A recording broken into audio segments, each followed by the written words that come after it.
the blessing of obedience. If there's one virtue that is seen in a negative light today, maybe especially on a college campus, it's the virtue of obedience. But we see the positive aspects in other ways, that when we see parents that have been faithful and obedient to their vows and their family, it allows that family to flourish, doesn't it?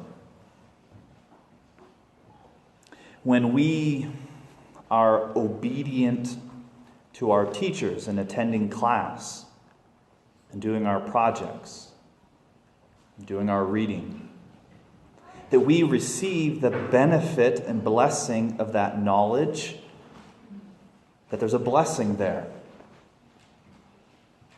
That actually, obedience, I believe, and in the eyes of our faith, brings great blessing.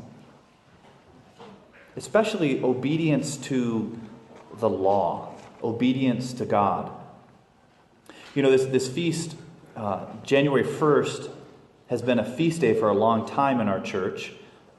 It's part of the octave of Christmas. So as I continue to tell people Merry Christmas, and they respond with, well, Happy New Year, you know. I was like, no, it's still Christmas, you know. That is the 8th day of Christmas. It's the first day of a new year. That one of the titles for this day in the past, and thankfully was changed, was the Feast of the Circumcision of the Lord.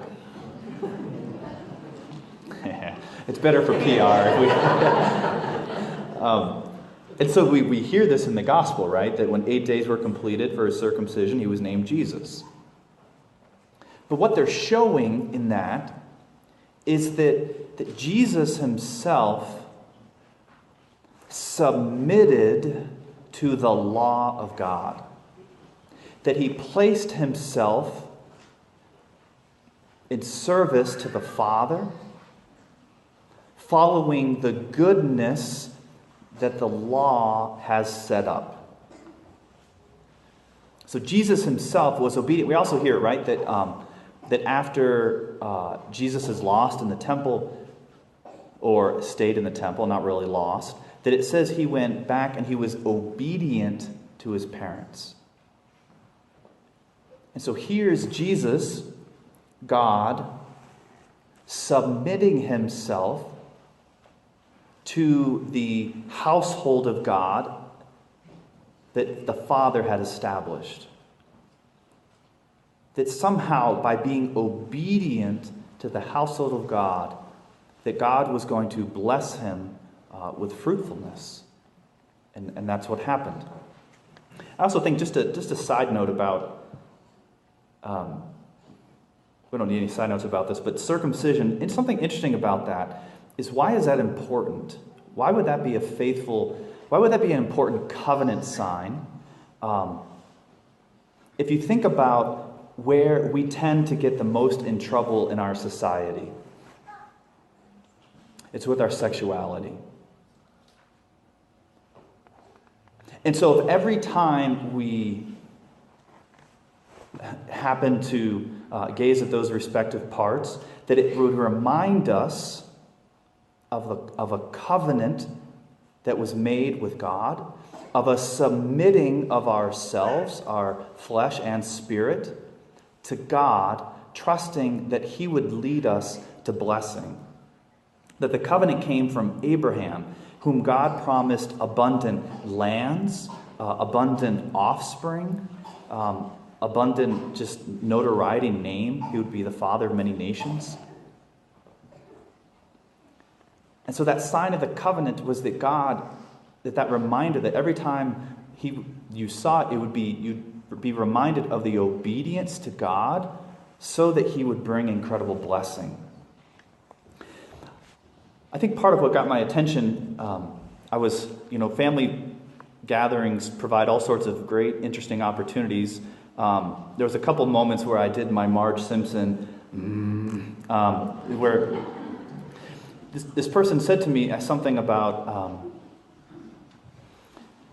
they said, Matt, they said, I remember when you made the change and you started using the phrase in your vocabulary. Well, the church teaches, and she said, this is a family member who's older than me, and they said, I don't care what the church teaches. I want to know what you think. I was like, well, but who has more wisdom? Who's been thinking about these things for 2,000 years? Who's more likely to be wrong?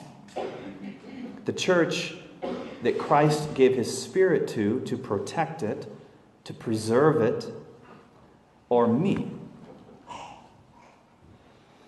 So if I come up against something like a teaching of the church, this is where I'm at. I think that I will actually submit myself in obedience, like I see Jesus doing, to the household of God, trusting that God is guiding this, and that by doing this, it will lead to blessing. And so it made me think about my New Year's resolution. I think my New Year's resolution, why do we fail in our resolutions? We have good intentions, but we stop being faithful. We stop being obedient to the good resolutions that we've set for ourselves. And so, my biggest problem, Father Matt Lowry's biggest problem is Father Matt Lowry. I get in my own way. It's my, my desire to sleep in that cuts into my prayer time or my exercise time.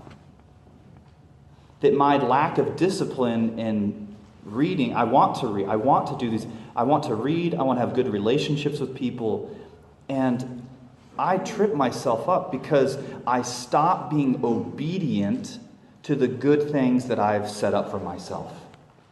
Does that make sense? Does that resonate with people? And so my New Year's resolution, and based on my family experience and this, is I want to be obedient and faithful to God first and foremost, but also even myself, listening to my desires, my promises that I've established for myself, that are not in contradiction to God's law and his church. And I believe that if I stay faithful and obedient to that, to my prayer, to my exercise, to my relationships, to my vocation, that it will actually lead me to being happier. Right? Because I think why obedience gets a bad rap in our culture is this idea of, well, I prefer to think for myself. I was like, well, you have to, you should. That God is the one who gives us our freedom, and with that freedom we have the opportunity to do my own will or submit it to his will. And so we always are free agents. We always need to think and understand. I think sometimes as Catholics, I don't think we understand. We haven't taken our faith seriously enough to examine why she teaches what the church teaches and why, where the goodness is, where the truth is. And I think we can do more of that in service of the truth, and I think that would help evangelize our family members, that kind of thing. Anyways, and so we see this in our first reading, the blessing that God wants for us. That he speaks words of blessing. In our second reading, by our baptism, we are no longer a slave. I am not blindly obedient. I am not a slave. By the grace of baptism, I have become a son. I am the son of a father who desires good things and blessings for his children. And I can do it my own way, and I've done it my own way. And I paid the price. But I freely choose to live as a son of the Father, trusting and living in obedience to His will so that I can be an heir of the great blessings He has in store for me.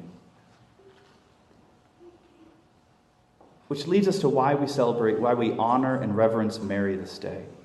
Mary is purely human. Mary is not God. But Mary, in her pure humanness, was able to submit her will and her life to God perfectly.